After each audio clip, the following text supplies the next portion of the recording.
Good evening, everyone. Respected Dr. Pradeep Gupta, sir, esteemed members of IADPE, and my dear doctors. A very warm welcome to all of you to yet another episode of Learn from our Master series organized by IADPE. Crossing 75 webinars has truly been an incredible journey, and we sincerely thank all the doctors who have been part of our sessions, whether through our webinars or by engaging with us on Instagram and Facebook. Your constant support and feedback motivate us to keep learning and growing together. For those joining us for the first time, we are the International Association for Dental Practice Excellence, a platform built on the belief that quality education ensures predictable outcomes for dentists of every discipline and skill level. Dentistry is a continuously evolving science, and through our webinars and workshops, we aim to help dental professionals to enhance their clinical knowledge, refine their skills, and strengthen their practice standards. Now, without further delay, let us begin today's session of our Learn from Master series, whether the topic of discussion is BIOCLEAR concepts. Today's session will be led by none other than Dr. Pradeep Gupta sir, a distinguished clinician, educator, and keynote speaker who has significantly contributed to the field of aesthetic dentistry. Dr. Pradeep Gupta has been in exclusive aesthetic and a microscopic based private practice since 2011 and has served as a trainer since 2016. He has been a keynote speaker at multiple national and international conferences, including the prestigious IAACD. Widely recognized as the BioClear Man of India, he has played a pivotal role in establishing the BioClear brand in the country and has personally trained over 800 dentists in nuclear techniques. He leads the Aesthetic Training Academy in Hyderabad and has authorized multiple publications on the BioClear concept and aesthetic dentistry. And now, without any further delay, I would like to warmly invite Dr. Pradeep Gupta sir to begin today's session. Sir, please. Hi everyone. Am I audible? Can someone just let me know if I am? Yes, doctor. Okay. So one request: can you mute everyone else and hand me the hosts that I can start sharing my screen? Yeah, it's already I have shared. All right. So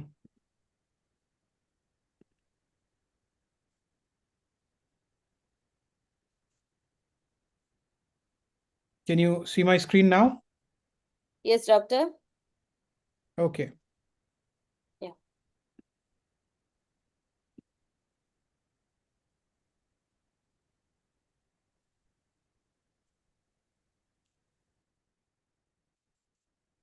Okay. So thank you everyone for joining in. I know pretty late in the day, but good numbers that I see here, and I'm pretty impressed by the numbers that we've got here. If you have any questions during the webinar, please do not unmute yourself. Type it in the chat box. I will take every question at the last, making sure that you understand the subject and making sure you understand what I was trying to convey. Now, this is only a 1 hour webinar, so there's so much limit that I have, and that's how much I can give. But I'll try my very best to make sure that you understand class 2 lesions today, understand how you can change the way you've been dealing with these class 2 lesions, and how BioClear can help you guys in changing the way you can do your restorations, making them more predictable, making them repeatable, and then making them more profitable. So the 3 P's that we always look at is making them more profitable. You would want to do them quickly because you do not want to end up wasting a lot of time doing these class 2s, and you also want them to be predictable. That means you do not want your patients to keep coming back and telling you that, oh, this thing keeps breaking. Anyways, so let's quickly dive into the subject. I've been aptly introduced, and thank you IADPE for inviting me to organize this webinar. This is where I come from. I'm sure there are people who've come from across the border, everywhere around the world, who've joined in. So this is the country that I live in. I am an Indian by heart. I am living in India, and this is my city. I live in the south of India, a city called Hyderabad. Most of you must have heard of it, and we are famous for 2 things. One, as you see on the top, the Hyderabadi biryani, where you will relish the food that we had that Hyderabad has to provide. And second, we are famous for the pearls. Now, coincidentally, if you see on that map, we are nowhere close to any sea. So we do not have a pearl harbor, or we do not uh, mine pearls here. But we are the biggest trading industry in pearls. And it all began because of our Nizam, the ruler of Hyderabad, when we were princely state, and his love for pearls. So that's where it began. And we are famous for the pearls, especially the white and the pink ones. So if you have time someday, please come to my city, and you will be able to see the variety of pearls that we have to offer. Now, this is my practice.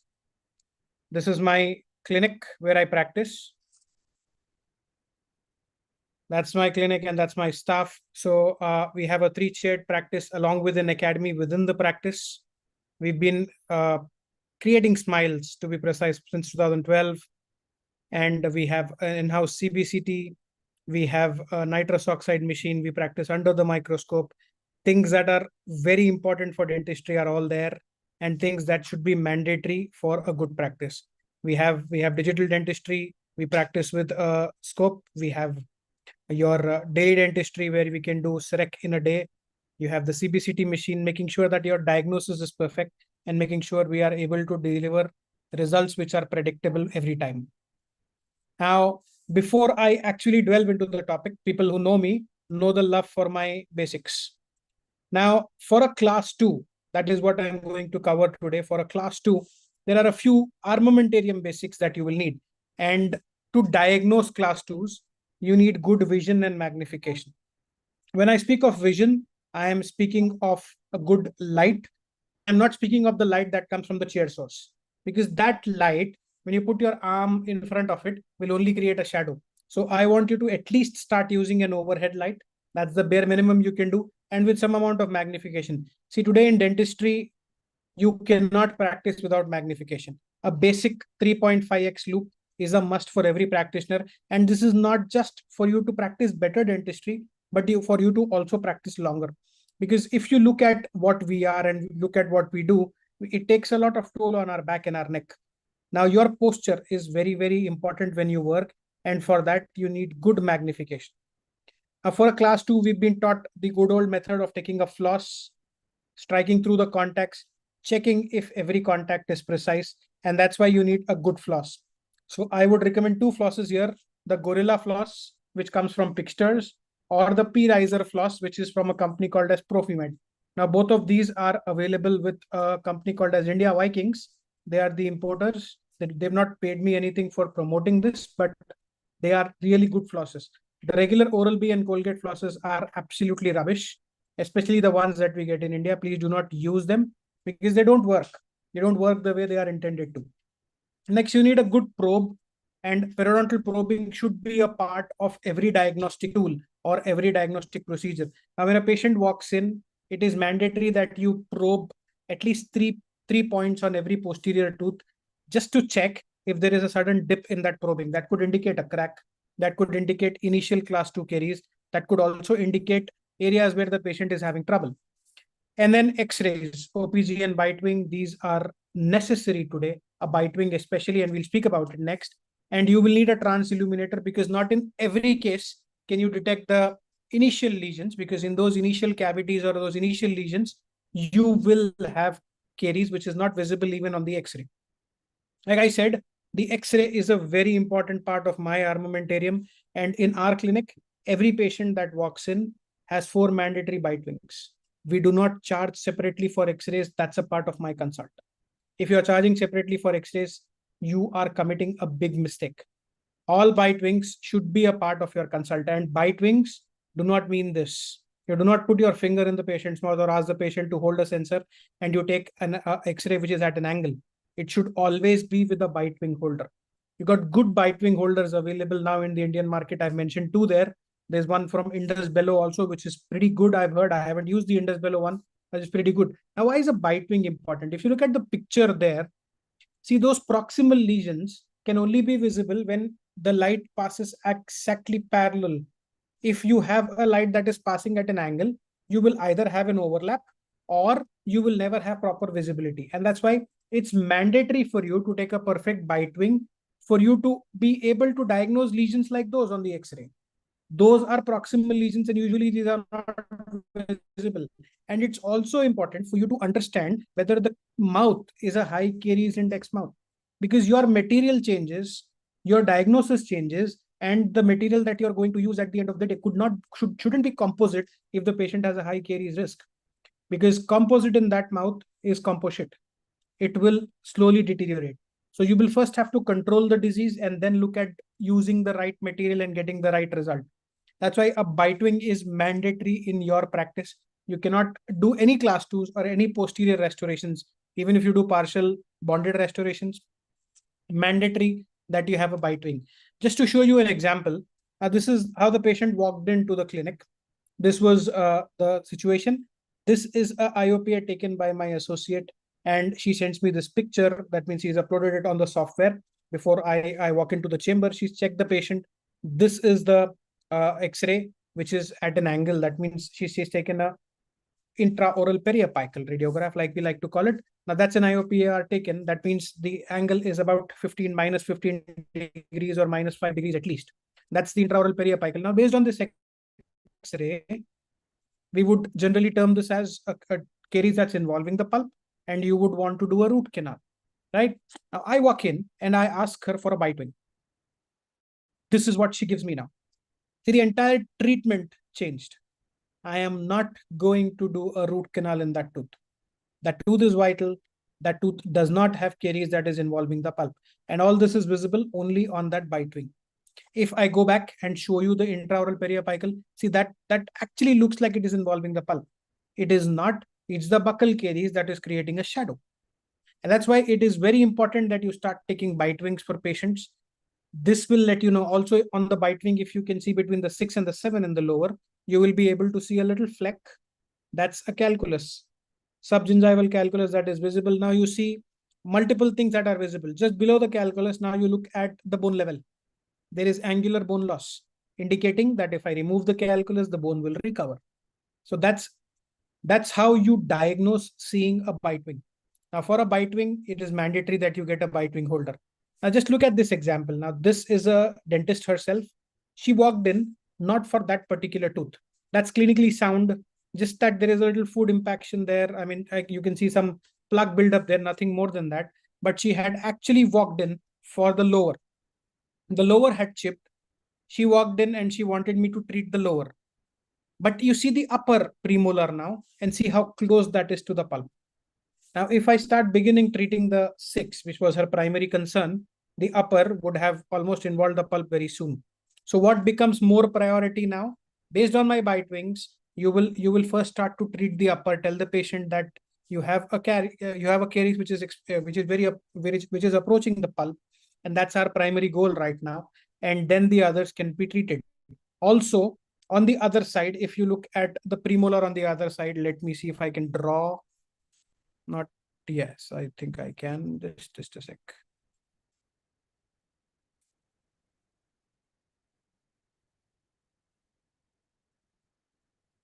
Yes. Yeah. Now, if you can see that area, you can actually see that there is caries there. And that caries is E2 or just involving the enamel there. So that's E2 caries. But it's very important that you treat that also, because otherwise that's going to spread, and that's going to spread pretty quick, because that's an area which is not accessible to the patient, where the patient is not able to clean there properly or isn't cleaning there properly. And that's why it's very important that you tell the patient that, yes, you need to address these before. Now, getting to our topic today, and there's just enough time to speak about diagnosis, because I can go on about this use of bite wings. I can show you multiple cases where bite wings were the most important x-rays that you take in your practice. But let's speak to our topic. You know, the most common direct restoration that is done in the human mouth is a class 2. It's not a class 1, it's not a Pitt and Fisher, but it's a class 2. A study that was done said that almost half of all the restorations that you do are class 2s.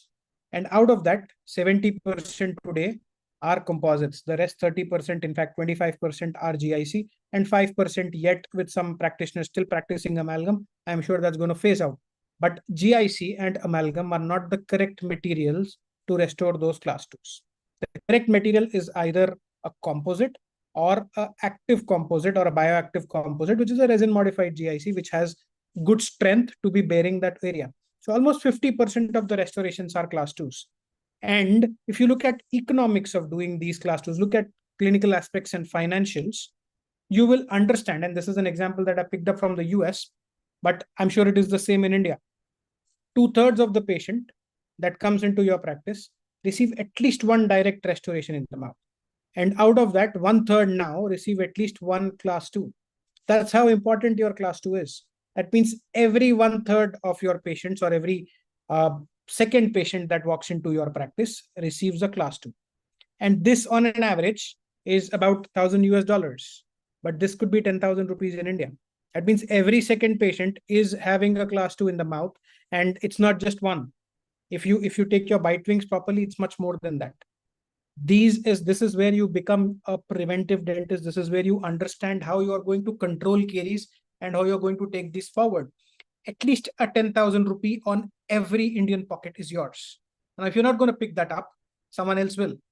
And direct restorations, it's very important that you develop a skill of doing good direct restorations, because most of the patients that walk into your practice will not walk in asking for implants, but will walk in asking for a good restoration. That means food is getting stuck, patient is unhappy with the way they are chewing, and that's where direct restorations come into the picture. So please make sure that you understand how to do direct restoratives, hone your skill if you need to, learn and keep practicing.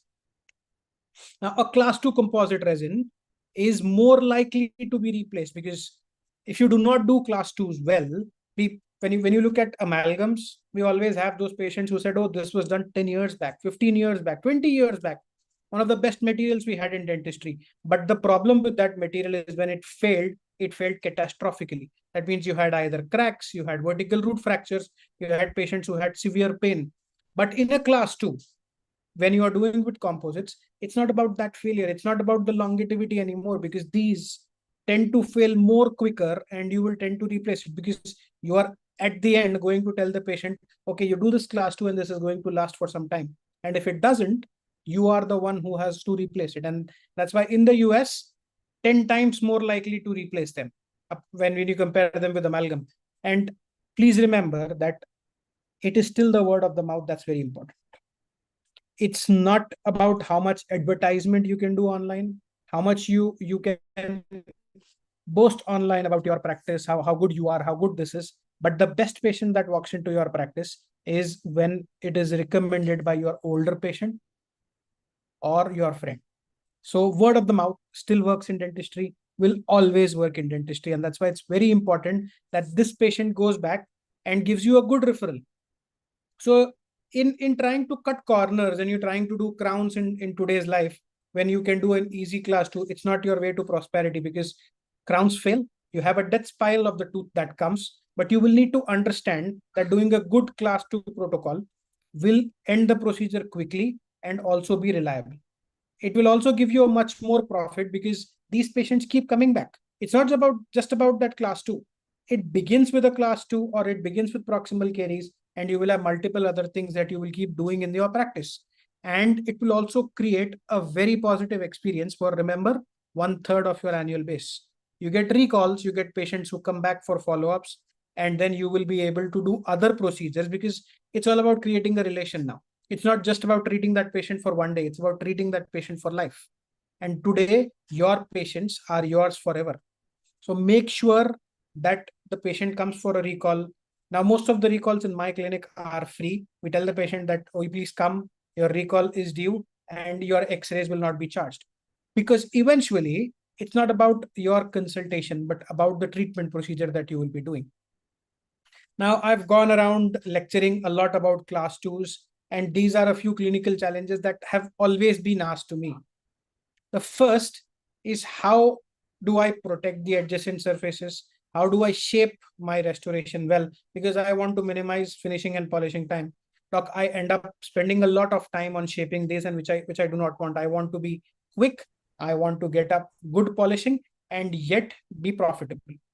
Then the second question that is most commonly asked is how to achieve sufficient aesthetics, not the perfect shade match in the posterior. I'm not speaking of the anteriors here, but in the posterior, you're not looking at a perfect shade match, but you're looking at something like a chameleon effect, where your shade blends into the surrounding. And how do you achieve a tight seal? Because if you do not have a seal, you do not have tight margins, you are eventually going to have a failure. So this is how you achieve a tight seal. Now, when we speak of case, or when we speak of shape, or how do you protect the adjacent tooth and do all your contacts, there was a study done in the University of Bern, Switzerland, where they wanted to see how much adjacent teeth were nicked when professors, university professors, lecturers, all of them prepared class 2s. Just a wild guess. How much would this be? Let me put it in front of you, 100%. And most of these restorations were done under magnification. So 100% of the times you will be nicking the adjacent tooth. That burr is revolving at a speed of 3 lakhs RPM. Imagine the speed that it is revolving at. It is difficult to control, and it will automatically hit the adjacent tooth. And that's why it's very important that when you start working, please separate the teeth.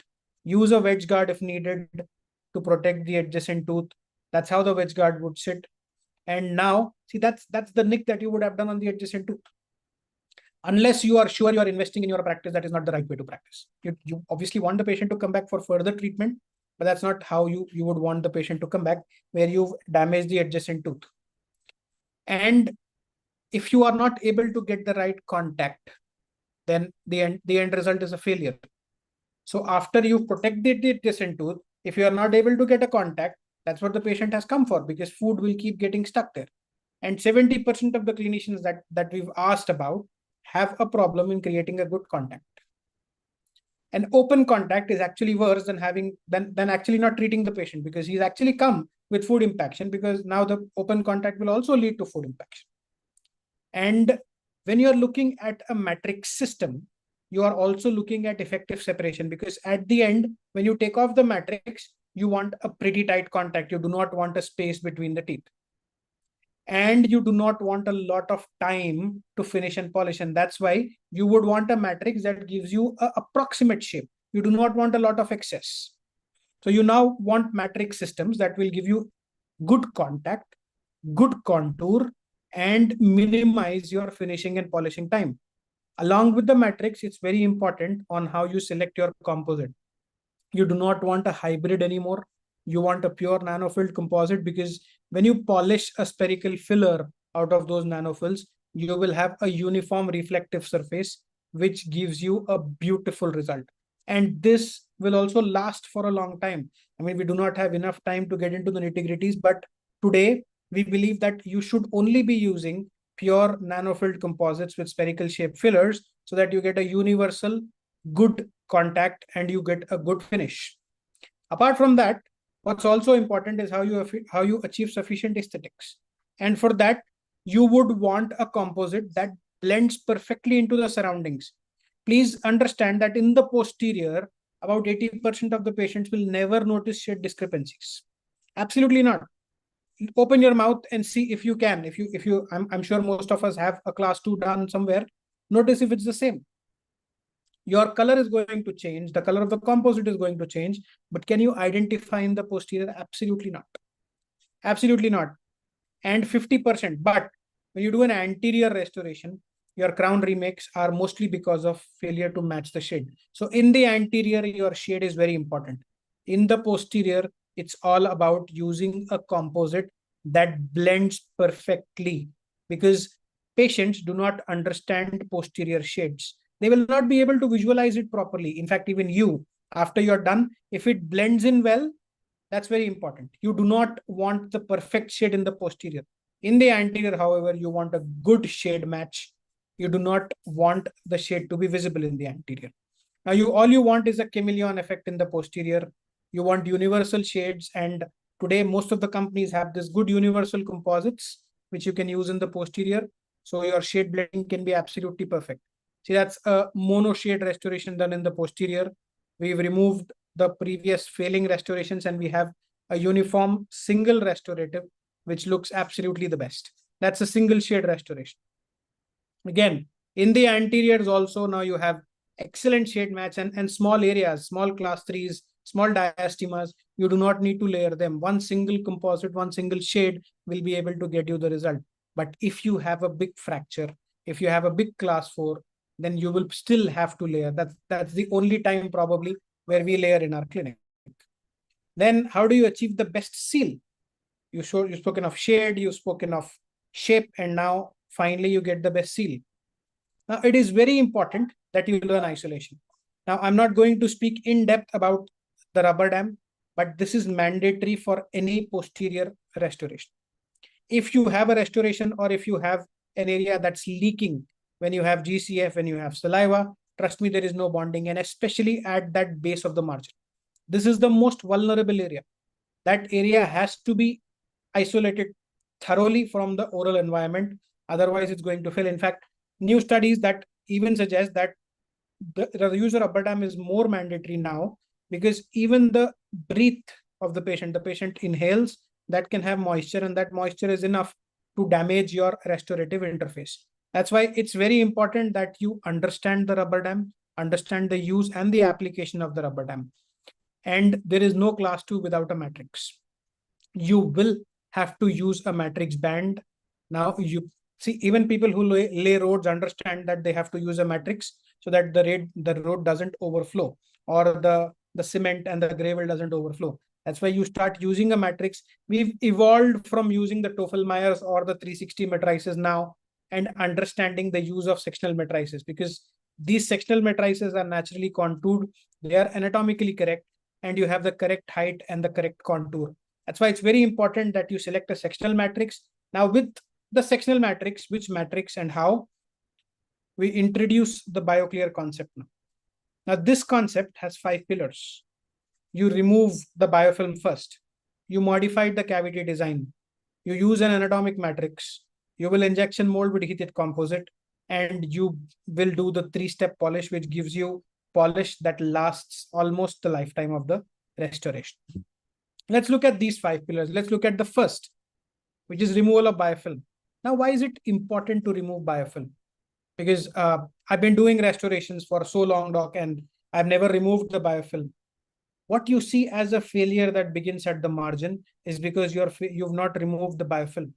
Now, this biofilm, especially the one in the green there, is 1 to 2 millimeters on the pocket and on the surface of the tooth. It's karyogenic. That means it loves creating a cavity, and it is acid loving. So now both of these together will lead to failure of your margins, especially around the restoration. You will start to see brown lines, or you will start to see biofilms that start to accumulate. Now, how do you check for biofilm? We have the BIOCLEAR dual disclosing solution, which you can apply using a micro brush. That's how you will apply it all over the surface before you begin even your cavity prep. This is the first thing that you do. Tomorrow, when you're doing a pit and fissure sealant, try to apply the biofilm indicator, and you will be shocked that the amount of biofilm that remains before you bond to those pits and fissures. Now, there are enough studies and enough material out there which clearly tell you that your acid etching will not remove this biofilm. This biofilm is robustly attached, and you will need to remove it either with a scaler. Look at, I'm going to come to how you remove biofilm. These are teeth after 15 minutes of cleaning with rubber cup and pumice. Notice the amount of biofilm. And that's exactly in the proximal areas where your margins are going to be. Your margins are not going to lie on a flat surface. They will go around, and that's where your margin is going to be. And that's why marginal deterioration begins with these areas. This is after blasting for 5 minutes, and you will now see a very clean surface, which is conducive to bonding. You also increase the surface energy of those areas, so you will get a very nice bond strength. How do you remove the biofilm? What are my options? The first is obviously rubber cup and pumice, but it can only reach to a certain extent. It cannot reach into the proximal areas. Now, what do I do about the proximals? You can still use an ultrasonic scaler. That's the first thing that you can do. Good will remove the biofilm, but will not create an increased retentive surface. Then we have the GBT, which is the most talked about thing in dentistry right now. GBT uses softer powders like bicarbonate and erythritol, and these will definitely remove the biofilm. Again, these materials or these powders are softer than enamel and softer than dentine. So they will remove the biofilm, but will not increase the surface energy. If you are looking to bond and then remove biofilm before bonding, then you will either use aluminum trihydrate or you will either use aluminum oxide. Either of these two will remove the biofilm quickly and yet give you a very nice surface for bonding. That's why it's important that you either use a blaster or you use a micro etcher when you are bonding to 1 or 2 teeth. But when you're looking to remove biofilm all over the mouth, then please do the guided biofilm therapy and use powders which are softer. You can either use bicarbonate or use erythritol, which is the best powder right now available in the world to remove this biofilm for a full mouth therapy. After you remove the biofilm, you are now going to change your cavity design. See, amalgam was different. Amalgam needed retention form. Amalgam needed forms. It needed a convenience form. Composite doesn't. You get composite in different consistencies. Even if it's a small area, you can put a flowable in there and it will flow. So your cavity design and engineering have to change. This is the modern restorative prep, and we do not have margins anymore. We have a tooth restorative interface. You will remove the biofilm around the restorative interface so that your composite can blend. It's not a cavity shape that you are creating and filling. It's a restoration. When you restore, you blend. You will have rounded line angles everywhere. You do not want sharp line angles. You do not want a sharp base. You will have an infinity edge around and maximize all the enamel bonding. So you will create a good Kala Lily pattern.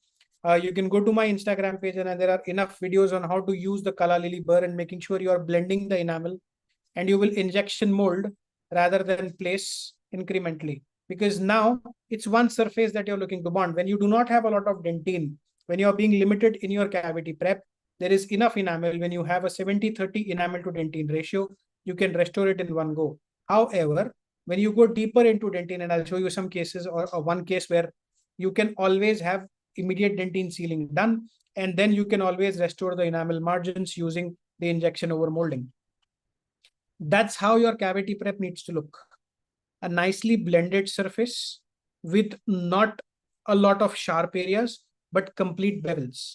Enamel needs to be beveled in all these margins for your composite to blend. Otherwise, as soon as you start polishing, the enamel rod, which is unsupported, will break and you will get a white line along your restoration. Now, this breakage of enamel is because of composite shrinkage.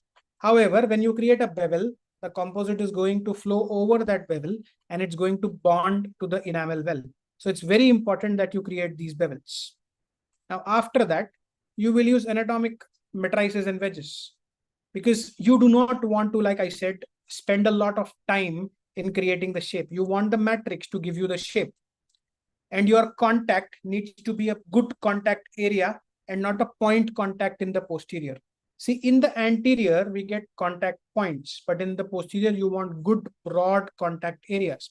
And we'll speak about this as we go along. It is very important that you get a good proximal emergence and you do not have a flat emergence that a Toffel-Mayer would give. And for that, you need a sectional matrix system. Now, when you speak of a matrix system, you're speaking of three things. You're speaking of matrices, you're speaking of wedges, and you're speaking of the ring as a separating ring. Now, with the BIOCLEAR system, you get everything. After you have one matrix system, how are you going to select the vertical height first? Because now matrices come in different heights. See, Toffel-Mayer had one height or two heights. We used to adjust it, but now you have individual matrices available in multiple heights. So after your cavity prep is done, you are going to take a periodontal probe, measure the depth of your preparation. Now, if you're using BIOCLEAR, the original ones, we would recommend to add a millimeter to it. Height is about 6 mm, a millimeter, you can add 0.5 to it and you get 6.5. So the height of your matrix that you're going to use is 6.5. That's the matrix that you will be using. This is the original BIOCLEAR system. That's about 4 mm. About 4.5 is the matrix height that you will pick. That's the matrix that you will pick. This is about the vertical height. Now, once you've selected the correct matrix and you've placed the entire system, you can turn the tab over. Once the tab is placed flat, it should be flush against the adjacent tooth's marginal ridge. It should neither be high, because then your contact point will go higher. It should not be low, because then your contact point will go lower. So you want the contact area to be at the exact precise location. You want your contact to be exactly where it's intended to be, because now your job is done by the matrix. You're not going to create a contact there or create a contour. It should be done by the matrix. Now that's about the height. Let's look at the emergence now from the side profile. For this, I introduced the case selection ladder. If you look at dentistry, you have all matrices that you have in dentistry right now can be divided into three based on the proximal profile. You either have a flat, which will give you a flat proximal profile, absolutely like this, flat. Then you have a slightly curved, which will give you a slightly curved, and then you have a super curve. Now, flat matrices are generally between 50 to 100 microns, like the Toffel-Mayer BIOCLEAR flat. We used to have the BIOCLEAR flat. We've stopped it now. You have the Palodent original, not the new ones. These are ideal for post-endo buildups. Sometimes, if you have a very treated mouth, when you have flat contacts, you might want to use this because there's no other go. In a slightly curved situation, where the adjacent tooth is a crown, where you have a crown present in the adjacent tooth, and the contacts are also flattened because of rotations, you will have to use a slightly curved. Now, most of these are usually metal matrices. You have the Tor VM, you have the V3 from Paladin, you have the Garrison, you have the Vegotrix, multiple of these.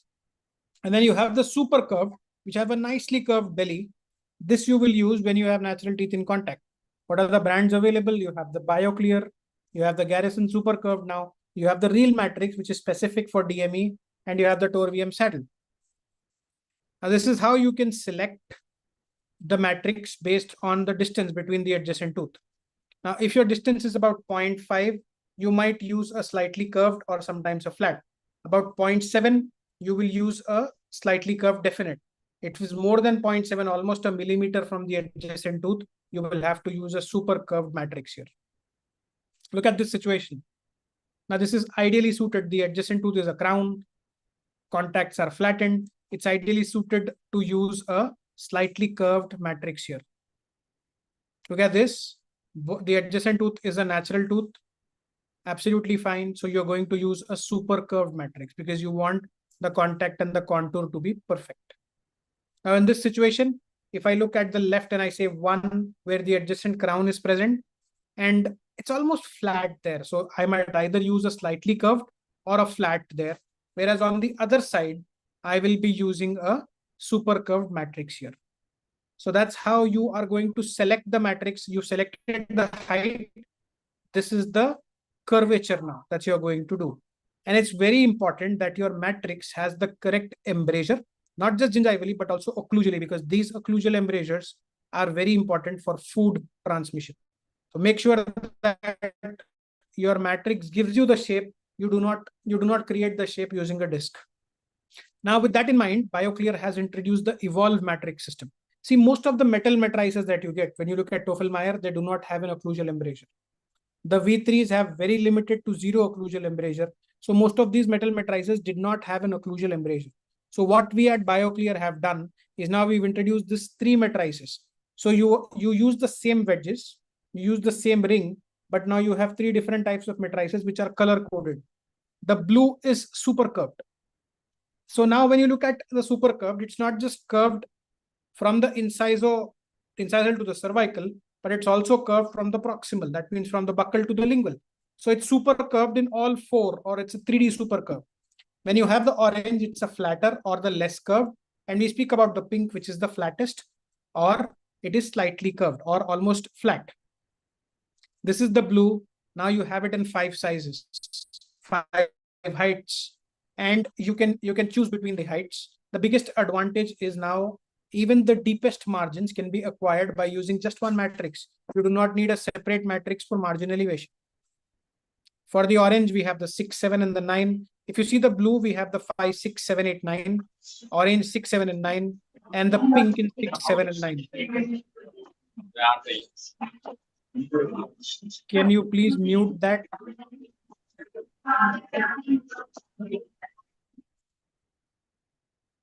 Thank you. We also have a special premolar matrix. People who've used BioClear would know that we have a very beautiful premolar matrix that sits perfectly on the premolar.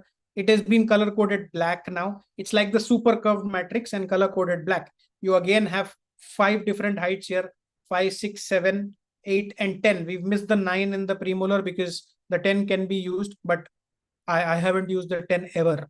So you're generally looking at 5, 6, 7s when you're looking at the Indian conditions. 8 very rare. I must have used it only in one case, but 5, 6, 7 are my go-to matrices. That's the height that you generally pick. Now with the Evolve, it's slightly different. If you can see, all the Evolves have a little tab-like extension below, and you have a good area of the call.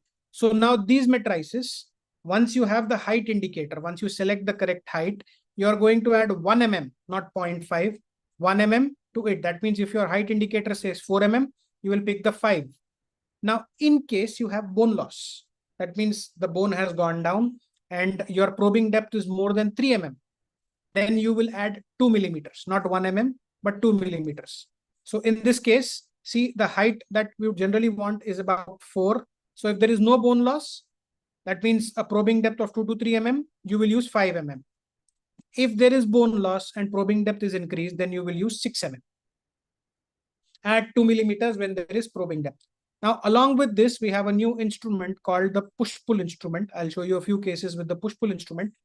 The push-pull instrument is meant to pull the contact or push the contact or push the matrix against the adjacent tooth so that you get a wide and a broad contact. You cannot do this with metal matrices because if you do that, the matrix is going to kink or bend. Only with BioClear matrices is that possible because these matrices are made of 75 microns mylar. Now, what happened and why did we need an instrument for that is because when you have a 75 micron matrix, sometimes you'll end up with a little gap. That's why we needed to pull the matrix towards the adjacent tooth or push it towards the adjacent tooth to create a nice and a broad contact. Now, there's another way to select the matrix. Let me play a video for that. Now, these are the three matrices available. Just look at the video and you will understand. Can someone just let me know if you're able to hear this? Okay, so here are two cavities that have been prepared. So can you hear that? Yes, sir. Okay, perfect. Okay, so here are two cavities that have been prepared. As you can see, this is between the premolar and the molar, and this is a cavity between the two molars. The difference also lies in the fact that this is a shallower cavity and this is a deeper cavity. Now, you need to understand that this contact point or the contact area that we are looking to create will be entirely different from this contact area that we are looking to create. Now, therein comes the new push-pull instrument, and I will speak about it. But let's first understand how I will select the matrix based on these two areas, whether I will be using the totally curved, that means the super curved, or whether I'll be using a little less curved, or whether I'll be using the flat. Now, my go-to thing here is after my cavity prep, I take the wedge, taking the large wedge here, and I place the wedge back. So once the wedge is placed, I will now notice as the amount of curvature that is visible of the wedge. Now you can divide the wedge into exactly two halves, and you look at the first half, which is closer to the tooth. I can almost see the entire first half of the wedge. If I divide the wedge like that, I can see the entire first half. So here, most often than not, I will be choosing a super curved matrix, or I will be choosing the blue from the Evolve. Now let's take the wedge and place it in the front cavity or between the premolar and the molar. Here you will realize that I can see very little of the wedge, about 20 to 40% of the wedge is only visible. In this case, I will go in for the orange or the less curved matrix from the BioClear Evolve. So that's my matrix selection. It is based on the wedge. You divide the matrix, the wedge into an exact half, and see how much of the wedge is noticeably visible after you put the wedge completely in. As you can see here, you can only see a part of the wedge, that's about 20%. And you can also notice the distance between the two teeth is pretty less. And that's why you would choose a less curved matrix here, that is the BioClear Evolve Orange. And here I will be choosing the super curved matrix, and this will be the BioClear Blue. Apart from that, you will always check for the depth of your cavity that I have already checked. And here I'll be using an 8 mm matrix. The BioClear Evolve works slightly different from the regular BioClear. And in the front, I have chosen to use a 7 mm matrix. So this distance is about 5 mm, and this distance is about 6 mm. When you have 6 mm, you add 2 millimeters, and when you have 5, you add another 2 millimeters to that. That gives you the approximate height of the BioClear Evolve matrices that you are going to use. Let's look at further details in the next video. Now, there is a video of how you would use the push-pull instrument, and that's on my Instagram page. You can take a screenshot of this page, or you can just use the QR code and go to the page, and you will be able to see how do you use the push-pull instrument exactly to create the contact. Because if I start putting all of those videos, I'm sure this time would not be enough. Now, we also have a new twin ring now. That means if you use the BioClear before, we used to have two rings. One was the premolar and the other was the molar. Now we have a universal ring or just one ring, which is the twin ring universal, and it creates excellent separating force. It's all very important because that separating force is needed for the thickness of the matrix. Otherwise, the matrix will not have enough. So after you're done, you will have a little gap between your restorations. I'm just going to leave from this one second. Yeah. So you'll have a gap in your restoration otherwise.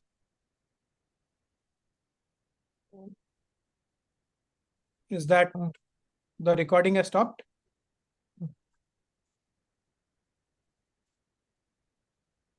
Is someone recording it?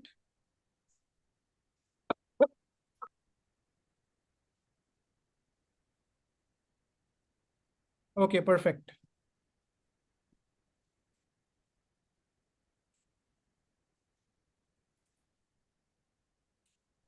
So now we have the new twin ring universal, which creates about 28 newtons of force. And that's why please do not mix and match matrix, or please do not mix and match. Like people message me commonly and they say, I already have a ring. Can I just use the ring, the other ring with the BIOCLEAR matrix? You cannot, because when you compare it with the adjacent, with the others, you look at Garrison, it generates a separating force of only 18 newtons. Whereas the twin ring creates a separating force of 28 newtons. The triodent again creates a separating force of 19 newtons. Again, the Garrison and the triodent are designed for metal matrices, where the metal matrix thickness is only 35 microns, whereas the BIOCLEAR thicknesses are about 75 microns, and that's why you need the twin ring to give you the separation. Also, the wedge with BIOCLEAR gives you a great separation. The diamond wedge inserts into space and then opens, giving you enough separation, because the matrix and the wedge together is to compensate for the thickness of the matrix. Now, the beauty about the new twin ring is also the fact that it will not slip off. It will not slip. See, even in cases like this, where you have very minimal areas, those teeth are very small. This ring now is made of softer plastic, so it's not like the other rings that have been copied by multiple companies. It's not the same. It will hold even in those spaces. If you would put the previous BIOCLEAR ring, it will be flying off in your clinic. It will not hold into spaces like that. But this ring now holds pretty well and holds into spaces which are very, very small. Teeth which are very small. Also, it holds well. Any other ring that you try to place, we're trying to place a Garrison here, and just slips off. It will not hold into that space because those teeth are very, very small. That's the biggest advantage of the ring now. And you have 5 edges. The wedges remain the same. The ring has just changed. The wedges remain same. You have the small, medium, large, extra large, and deep caries. So you have 5 different wedges which remain the same. It's just that the new wedges now that will come into the market are longer. You are not the original shorter wedges. So you will have longer wedges that they give you more separating force. Now, this is the difference between the traditional metal contact and the BIOCLEAR contact. You can see the occlusal embrasure that the matrix gives, whereas the metal contact will always have an unhealthy embrasure. Also, the wedge is designed in such a way that it creates the perfect emergence. It's not like any other wooden wedge, because if you use the wrong wedge, you are eventually going to end up with the wrong contact or the wrong contour. Let's look at a class 2 case before we move on. And this is the bite wing. That's the case that we are looking to do. Now, if you look at this particular picture, we have 3 contacts here. One between the 2 molars. That's the broad contact. That's the contact you're looking to create with a composite. You cannot create this type of a contact, which is a point contact with composite. Neither can you create a very small contact, which has a larger embrasure in the palatal. This is okay with natural teeth. This is not okay with composite. With composite, that's the contact that you're looking to create. You want a broad and a wide contact so that the composite doesn't chip and break. So your steps again, disclose and pre-wedge. You will always pre-wedge, making sure that there is separation. Make sure that you've created a nice rounded cavity shape, not damaging the adjacent tooth. And look at that shape now. It's welcoming for the composite. Use the BIOCLEAR Evolve Matrix Height Indicator. Again, if you do not have this, you can use a regular periodontal probe and it gives you the height. Add 1 millimeter without bone loss. Add 2 millimeters when there is bone loss.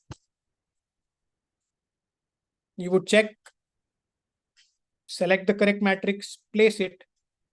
Now, once the matrix is placed, you would turn the tab over and see if you have a broad contact. If you do not, then please use the push-pull matrix, push-pull instrument to create a broad contact. That's the push-pull in place. It will create the broad contact, and then you can overmold, finish, and polish, and eventually land with the restoration, which is the perfect shape and the perfect contour. Look at that. That's the difference between the pre-op contact, which was a narrow point contact, versus the post-op where you have a broad and a wide contact. So the three things that you need to get your restorations perfect is the correct bonding technique, correct material, and correct matrix. Once you have all of this in place, you will choose the correct composite, which can be warmed. And you will now injection mold using this warmed composite.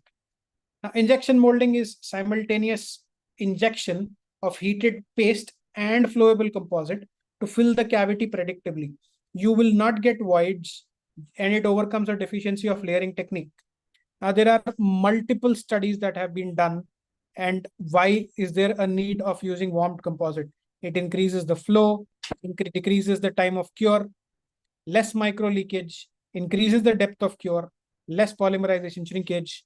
Just going through the studies, you can take a screenshot of this. There are multiple studies done on every aspect now, just indicating that heated composite is the best thing that you can do to composite to make sure that there is decreased micro leakage, better efficiency of your restoration, and better flow, because those small areas where composites wouldn't flow, now this composite flows, overflows in fact.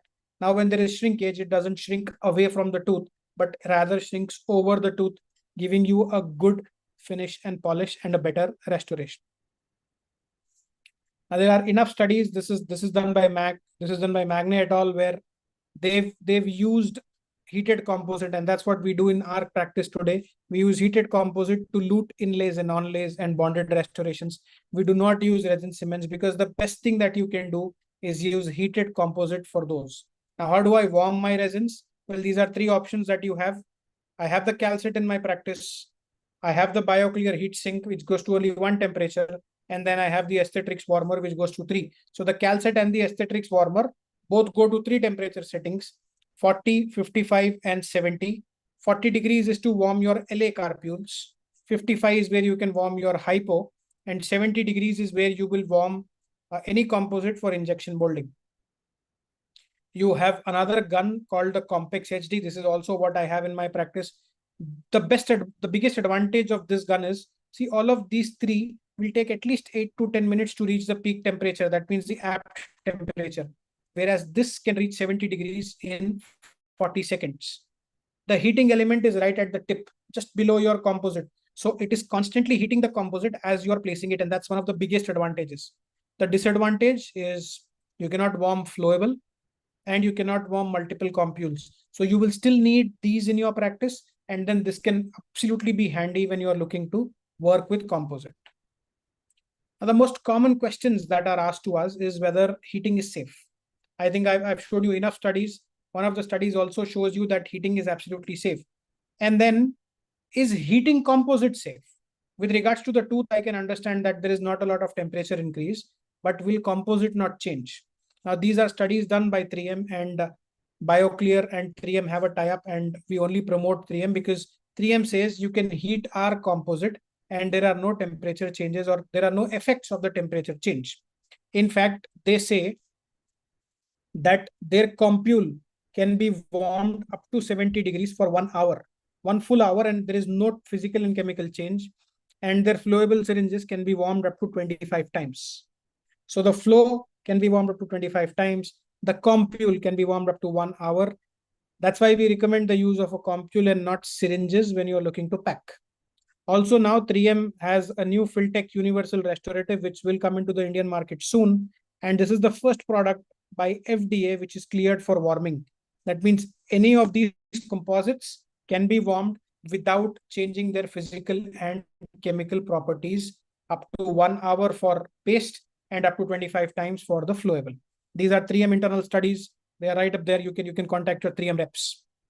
So you can warm, they also have the ability to co-cure. This is very important because you're going to warm the flow and the paste. You want both of them to be at the same temperature. Now, after using warmed composites, you're going to finish and polish. Now, for this, we have a simple 3-step finishing and polishing. Step 1 is when you're going to finish and marginate. Step 2 is pre-polish. And step 3 is final polish. Step 1 is with the use of 12 fluted carbides. Now, the carbide only cuts the composite. It will not touch the tooth surface. whereas you blend it or marginate it using brownie points from Shofu. It's very important that you move to an electric motor for finishing and polishing. You cannot use an air rotor for these purposes because an air rotor is very high speed, difficult to control, difficult to shape, and you might damage the tooth also. After that, you can use the pre-polish. In the pre-polish phase, you can use either of these, any of them. Eve twist are my favorite. The Eve twist spirals, they work pretty well. My next favorite would be the 3M Soflex spirals because it's the same composite. They've done their research. Now, Eve twist is the pink followed by the beige, whereas the 3M Soflex spirals are beige or the yellow followed by the pink. You can also use the one gloss polishers, the enhanced cups and the Shofu one glosses. Not a big fan of these, but I prefer to use the spirals since they have a better area that they can reach. And then after this, you can have a final polish. And for the final polish, you can either use a diamond impregnated polishing paste or a aluminum oxide. Diamond impregnated polishing pastes are to be used with the goat hair brush, the Kemoi wheel, and the cotton buff. Whereas the aluminum oxide impregnated, which are on the right side of your screen, are to be used with the felt tips. Please do not mix and match, otherwise you will not get the apt result. Let's look at a few cases before we close. First is a simple class 2. Not much complication here. Patient walks in, has food impaction. Implant was done 10 years back. That's after isolation. That's the cavity design. Like I said, you can see the bevels on the occlusal surface. Nicely prepped cavity with a good C shape. You do not want a boxy shape anymore. Once that is done, that's the matrix placed. You can always select the height. And in this case, there was no bone loss, so we added a millimeter to it. And that's the matrix selection. That's after overmolding, heated paste and flowable together. That's with the gross finishing and margination. That's the final polish where it is completely blended. And in the X-ray, you can see the perfect shape and the perfect contour. Now, this patient, the second patient, walked in where she kept telling that I've been doing these restorations, and the patient and the doctor keeps doing this restoration, but it just keeps falling. And I noticed that those restorations with either GIC with the boxy form and they never lasted. So what we planned to do here was BIOCLEAR, but we also noticed that there was a crack on the adjacent tooth. See that? That's the adjacent tooth. Now the adjacent tooth is a opportunistic access. Now it's occult caries, which was not visible, but now it's visible. So you have opportunistic access that you can see now clearly once you isolate. And that's the importance of isolation. The moment you isolate, you are able to visualize things properly. That's my prep where all the caries was excavated. Now the marginal ridge was more than a millimeter. So I'm not going to bring it down. I'm going to preserve that marginal ridge. Finish that restoration first after blasting. That's the bonding done. Restored using packable. You can directly do a freehand restoration. That's a beautiful instrument from U3D. It's called the Arcoflex, where the tip is very flexible. So it blends into those areas very nicely. Now that's the initial restoration done. That means the opportunistic restored first. And then you come to the adjacent now. As you can see, the gap is more than a millimeter or almost a millimeter now. So you're going to use the super curve. You're going to use the blue here, blue super curve, check for the depth, add a millimeter, go ahead, put your matrix, put your wedge back, put your ring and do the push-pull. Always do the push-pull to get a tight contact if it is not visible. That's the overmolding and you can see the tight contact there. That's after initial finishing. That's after occlusion check and adjustment. That's after the final polish. That's how the patient goes. And then just like a little occlusal adjustment that was required done on the X-ray that you can see the adjacent opportunistic axis and also the restoration that was done here. Now in the next case, you will see a very common finding that we find a class 2 next to a crown. Every time a crown is prepped, the adjacent tooth is nicked. This will lead to an eventual class 2 and the patient walks in and you can see a class 2 there. Patient complained of food impaction and repeated food getting stuck there. Again, isolate properly. This is mandatory. When you are placing a rubber dam retainer on those teeth which have a crown, make sure you're either putting it below the crown if that's possible, or please use plastic rubber dam retainers so that you do not have the crown dislodging. In this case, I was able to go apically. That means I used a more active clamp to go and hold it more apically. That's the initial penetration. Always protect the adjacent. See, the previous clinician created a damage. You do not want to create you do not want to create a further damage now. Protect the adjacent. Bevel the gingival seat. If the gingival seat is not beveled, or if you have a crack, please bevel it nicely. Now remove all the unsupported enamel, those chalky white enamel. Make sure you take a enamel hatchet and just hatch it off. Once that is done, you have a neat and clean surface. We use the Aesthetics blaster for blasting off all those biofilms and making sure I have a neat surface for bonding. Look at the change in the color. That's a aptly micro-etched surface. Check for the matrix fit. Now you look at what happened. The adjacent crown is acting like a little hindrance. I'm only getting a point contact. So what I will do is modify the adjacent contact using a disc. Once it has been modified and polished back, you have an even surface now, good spread, injection mold, finish and polish. That's how the patient goes back. Happy, just a little high point that you will adjust. That's how the patient goes back immediately. That was the pre-op, and that's the post-op. Look at the contact and look at the contour. Now, sometimes you will see a moderately deep caries with a crack. And here, the patient is unable to isolate which tooth exactly. She just has pain on biting, occasional pain, sometimes when she's chewing. So now you see the importance of using microdux in your practice. It's a transilluminator, which clearly shows me that there is an incomplete crack that goes from one side to the other. It's not a complete mesodistal fracture, but light is not able to go to the other side. That's the crack clearly visible now.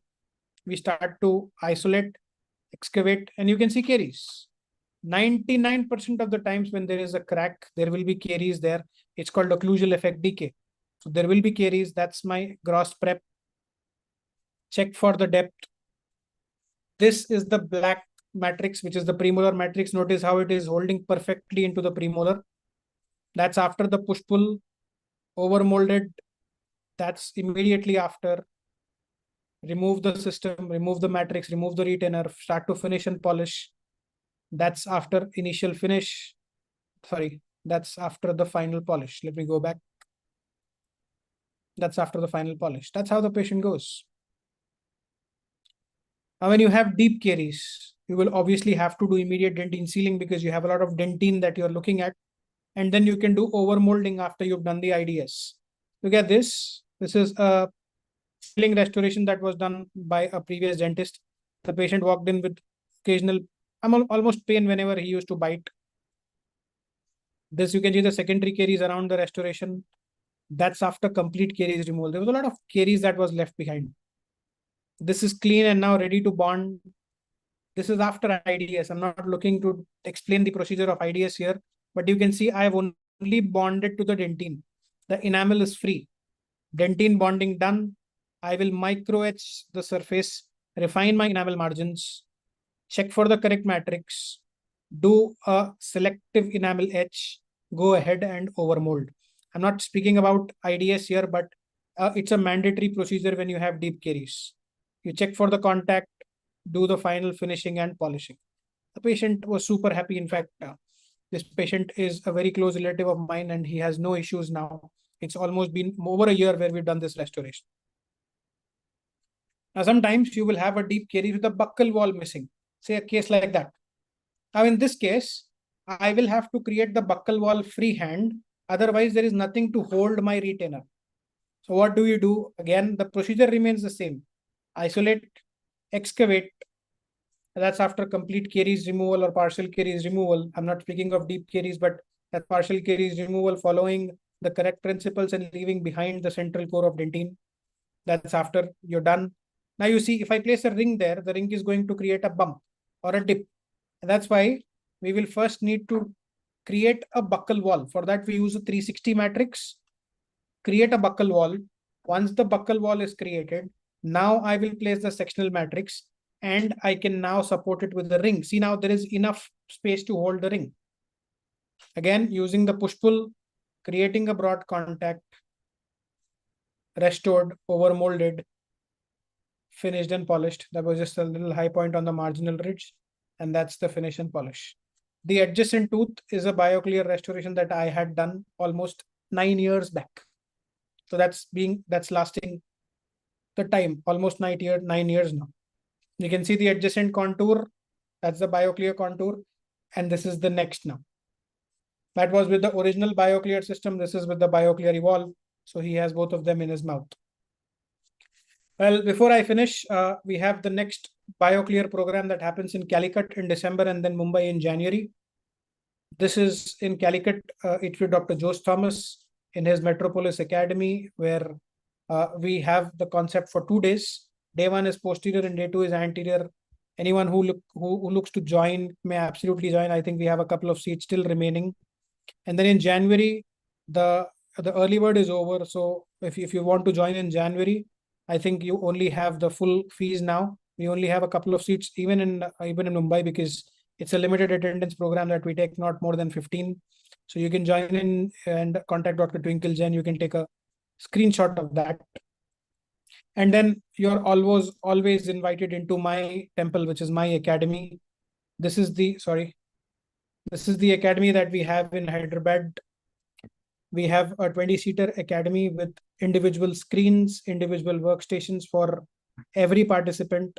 So it's not just the main screen that's projected. You have individual screens for every participant, individual workstations. You do not have to get up. There is enough material that is provided. And we make sure that we give you enough attention one after the other. Now, the courses that we offer are BioClear, indirect bonded restorations, and we have courses on all about smiles, where we do a live case with a smile design procedure. So you can join any of them. You can contact me on these numbers. That's my Instagram page. That's my phone number. That's my email. You can always contact. I may not reply immediately, but I will reply definitely. People who know me for a fact that I make sure that I reply to every message of yours.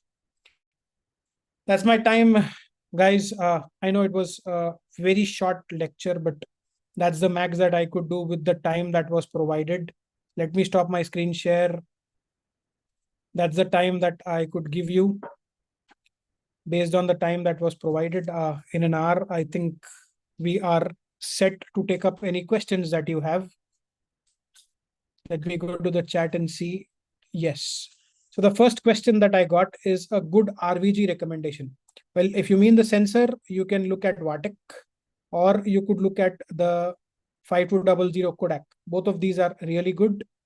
This is pretty good. I mean, I have both, but I use the Vatek more now.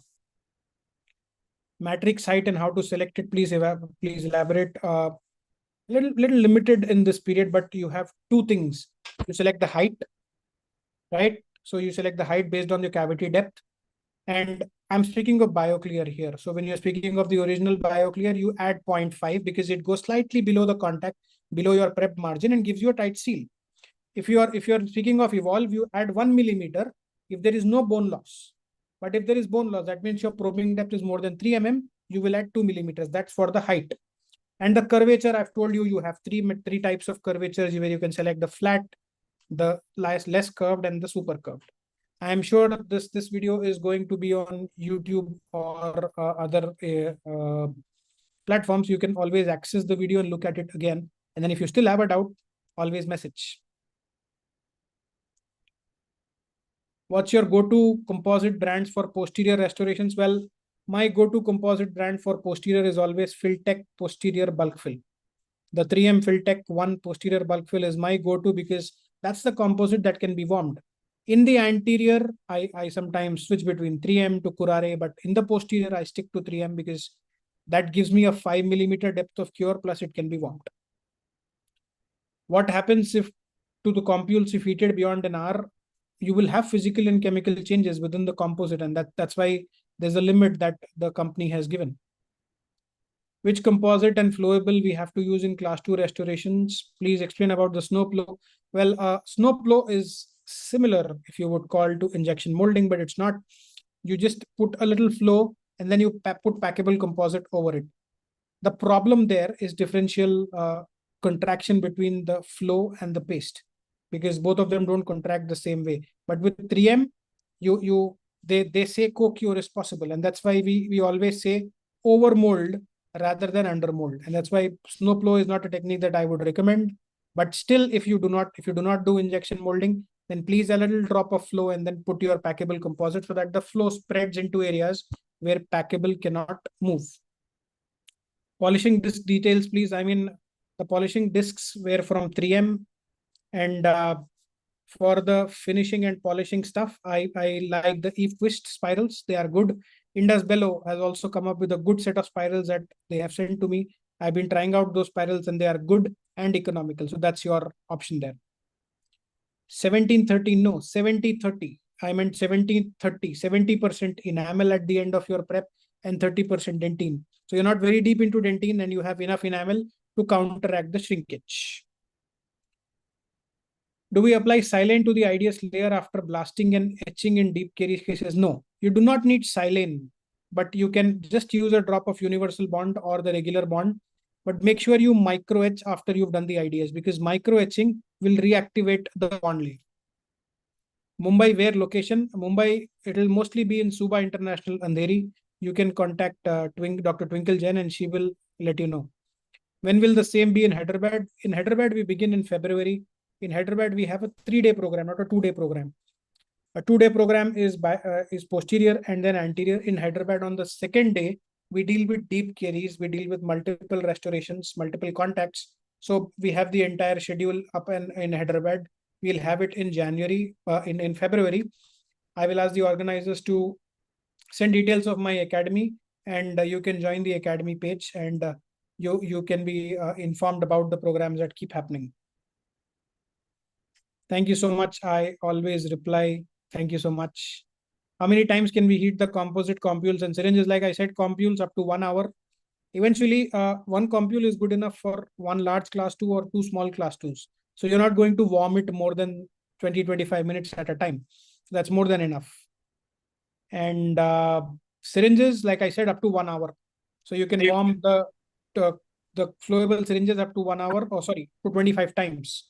That's what the 3M claims. So 25 times you can warm. I don't think you are going to end up having anything left after 25 uses of that syringe. When will the course be held at your academy? Like I said, in February. The dates will be released soon. You can look at my Instagram page, and I keep sharing all the details of my programs that will happen there. Awesome, insightful. Thank you. Thank you so much for joining. How will the woodpecker polisher plus scaling unit work, which comes around 2 lakhs? Does this? Yeah, it's good at biofilm removal. Absolutely good. I have the PTX. So in my practice, we have the 2-in-1 from Expedient. We have the Aesthetics Blaster and the Micro Etcher. We have the PTX, which is like a sister of the woodpecker. We have the PTX. We have the GPT. Everything, all in there. You're most welcome to come try everything out and then buy whichever you like. But if you're looking to bond to a tooth, I would always prefer something that micro etches. So I would prefer something like aluminum oxide or aluminum trihydrate. If I'm looking to do a full mouth biofilm removal, then I'm looking at those biofilm removal machines which use sodium bicarbonate, and they use erythritol mostly. I have a previous webinar on GBT done, and we are going to have another webinar on guided biofilm therapy soon. So I'll keep updating the details. It's going to be sometime very soon, probably in the end of January, where we have a webinar where you understand how and all these products work. Just about bonding and micro etching and stuff. Should injection molding be done using heat-treating bulk fill composites only? Not necessary. So for in the anterior, see, it's all about the depth of cure. You're looking at bulk fills because you want depth of cure as far as the height is concerned. Now, in the anteriors, where depth is not a concern, since I can light cure from the buccal, I can also light cure from the palatal. There's no problem. But in the posteriors, preferably bulk fills, especially the 3M, because that gives you 5 mm depth of cure. Depth of cure becomes very, very important here. Do you use any base for deep cavities? Will it compromise the bonding? I am not a big fan of liners and bases. I do not. We prefer to do IDS, which will seal the dentine by itself and get good bond strength. In fact, on my pages, you will see a lot of cases which were very close to the pulp, no problems, works well. Please explain about IDS. That will be one full webinar. IDS is a big topic in itself. I think you've joined my previous webinars all about bonding, had in detail about IDS. Well, if you want to access any of my previous webinars, which were done for our alumni groups, well, this is like a study club we have. There are more than 3-4 hours every webinar, and all of these are broken down in details. So you can contact me. I will give you the details in case you would want to access those videos. In deep caries, do we need to give any base like calcium hydroxide or GIC? Calcium hydroxide and GIC sandwich restorations are not to be done. The only base that you can give is just over the pulpal shadow if you see one, or if you have a minor pulpal exposure. In those cases, you can use Theracal. Can we leave the cavity after IDS a day before we? Yes, you can. So it can be done in 2 stages. In fact, sometimes when you do not have time, or see, in our clinic, we set up a 1 hour appointment. So every appointment is 1 hour. Now, if I'm getting towards the end of time, I would do IDS. I would put a temporary restoration, something with like a tempit from Speedent. I'd ask the patient to leave, come back after 7 days, or the next appointment after 3 days. I can do my regular injection over molding in the second appointment. So you can absolutely do that. Or Dr. Deepthi Goklani has a few questions. How to proceed with restorations of adjacent teeth simultaneously, DO. So in case of these, you will have to matrix both the teeth. Restore one, remove the matrix, and then restore the other. That's how you will have to do. But matrix and wedge both the teeth. Do not just matrix one and plug Teflon in the other. That's absolutely stupid. Don't do that. In case of subgingival caries extension, do we have to first go do DME and proceed with BIOCLEAR matrix, or directly with deep margin matrix? Again, depends on the depth that you are looking at. And if it is accessible, you can directly use the BIOCLEAR, but you will have to layer the bottommost layer because light cannot pass beyond 5 mm. So you will have to layer the bottommost layer, and then the top can be injection molded. Otherwise, you can do a DME using a deep margin elevation matrix, the matrix that we used for ages now from Garrison. But now with the BIOCLEAR Evolve, it's become fairly simple because I have one system that can solve most of my problems. How to get a good occlusal embrasure after composite placement? That is not your headache. That's the headache of the matrix. The matrix should give you the occlusal embrasure. So if you select the correct matrix, the embrasure is a part of the matrix. You should not be creating occlusal embrasure, because the moment you go proximally with any disc, you are leaving a rough surface, and that rough surface will attract plaque. Hello, sir. Can you suggest a good brand of composite with chameleon effect for posteriors and anteriors? 3M, excellent chameleon effect. For the anteriors, you could also look at Tokuyama with their Omnichroma. You could look at Kurare, beautiful composite, Majesty, excellent. For the posteriors, we still stick to the 3M Filtech 1 posterior bulk fill, because I still want you to warm them. In some cases, due to food impaction around proximal caries, gingiva becomes inflamed. In this case, during matrix placement, it can cause bleeding. So when you do the program, you will realize the first thing that we teach is how do you manage these gingiva. You will need to take it off. You can either use the laser, the cautery, the thermacut burrs, do whatever, but take off that little area, because it's going to trouble you in the future. So that's called the gingival contouring that you will have to do before you go and overmold. In snowplow, curing needs after flowable? No, absolutely not. You will put the flowable, put the packable so that the flowable is pushed, and then 5 minutes. And then you will get a final result. That was my son, by the way. They're all waiting. So then you will get the result. So you will overmold, you will put the flowable, then pack the packable, and then only you will light cure. Polishing kit used for anterior, the same polishing. There is no difference in polishing for posterior and anterior. The same polishing kits are used for posterior and anterior. How to prevent composite discoloration? If you mean the occlusal discoloration that you get when you finish and polish well, you will not get. For proximal now, because you are working with a mylar matrix when you're using BIOCLEAR, it's like oxygen inhibited layer which is completely gone. So you will never have discoloration if you're doing the overmolding properly. Have you by any chance used the BIOCLEAR power fill warmed? You mean the BIOCLEAR bulk fill, if I'm not wrong here. BIOCLEAR bulk fill is not supposed to be warmed because it flows differentially. It has a mixed filler, and that's why it's not supported to be warmed for overmolding at least. But then you can still warm any composite. At least decrease the temperature. 55 degrees is your peak temperature when you're warming any other composite, so that you don't create a lot of heat inside the composite. Which bonding agent is the best? If you're speaking of the best, there's only one, Clearfill SE. Enough studies to prove that Clearfill SE is the safest and the best bonding agent that you get. Thank you so much. Kolkata, any update of your session? Planning one with Dr. Sethi in Kolkata. Let's see how that goes. I shall keep you updated.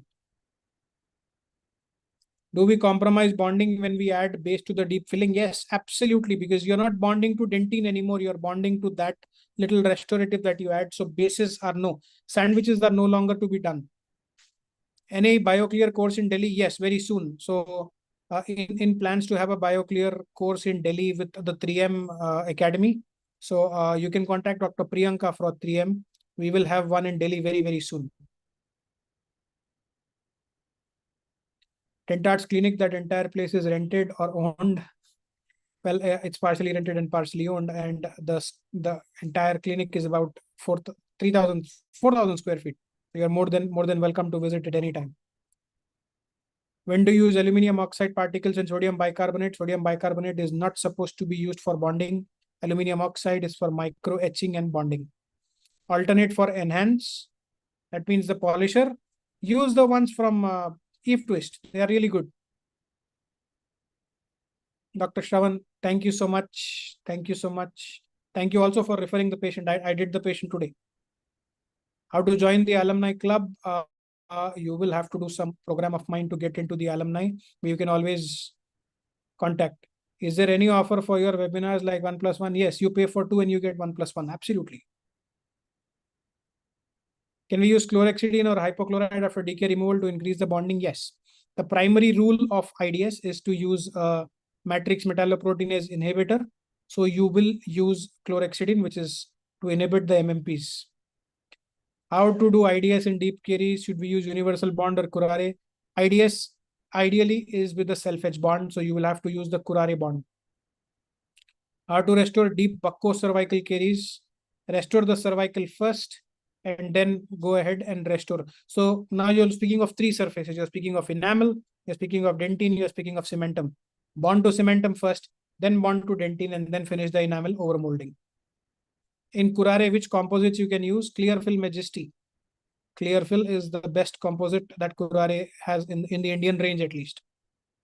Which company composite warmer is good? In the affordable range, you can use Aesthetics. That's a great composite warmer. But if you are looking at good brands, you can have the one from. I mean, if you're ready to spend a lot, then you have the company called Calcet, which is from Microlux. Do you use caries detector dye to prevent pulp exposure? I use a caries detector dye, but the caries detector dye is never to prevent pulp exposure, but to check for the something called as the peripheral seal zone. Sir, your WhatsApp number. My number was there in the picture last slide. You can go back and watch it. Do we bond first and then do IDS, then selective etch and bond again? It depends on what you're doing. You can do selective etch, do IDS, and then restore, but depends on the situation that you are. After root canal, anterior and post and core needed, if how to stabilize the well, post and coast. We had a recent webinar on post endo restoration. So some of you attended that. I can see some names that attended that. You can always contact, you can take access for that webinar and you will be able to understand how do you do all of this. In between Clearfill SE and I'm assuming you mean OptiBond FL here. Yes. Which is your go-to bond and which one to prefer? You can use both. I mean, both are considered the gold standard, but OptiBond FL has issues with sensitivity when you are very close to the pulp because you eventually have to etch. So today my choice is Clearfill SE, but there are occasions where I use OptiBond FL because the bond is filled. Aditi, you can always DM in private and I'll be able to tell you the difference between the two because it'll take an entire session for that. When to do IDS for a tooth that needs a root canal? When you're doing a root canal, you do something called as pre-endodentine sealing so that you get good bond strength. So you will do it before you do the root canal. Sir, I want to open a setup like you. So, I mean, you will have to do your calculation whether you want to rent or buy. If you have the money, buy, yaar, any day. You do not have a problem of the rental guy asking you to leave. But if you do not have the money, begin with a good rental area. When we have to use chlorhexidine, before IDS or after? Before IDS. It is to be used on dentine, matrix metalloproteinase inhibitor. Best curing light? Well, that's a big question, but suggested curing light can be 3M, can be Velo. These are really good curing lights. Dr. Varnita, can't thank you enough for my changing, but thank you so much. Thank you so much. Means chlorhexidine after application of bond or before? Before. It's on dentine. It's like the dentine balm. When you apply it on exposed dentine surface, it will not release matrix metalloproteinase, but inhibit it. Which type generations bonding agent should be used? Types and so in your clinic, you need to have two, the 6th generation, which is the self-etch bond, and you can use the universal. Do you have a course on rubber dam? Yes, we do have a course on a 1-day program on rubber dam. Like I said, keep following and I'll keep updating. Which light used for identifying fracture? So that was called the microlux. Microlux is the light. You can look it over the internet. You will be able to see the result. Soft metal matrices of Garrison or BioClear matrix L? No question, BioClear any day.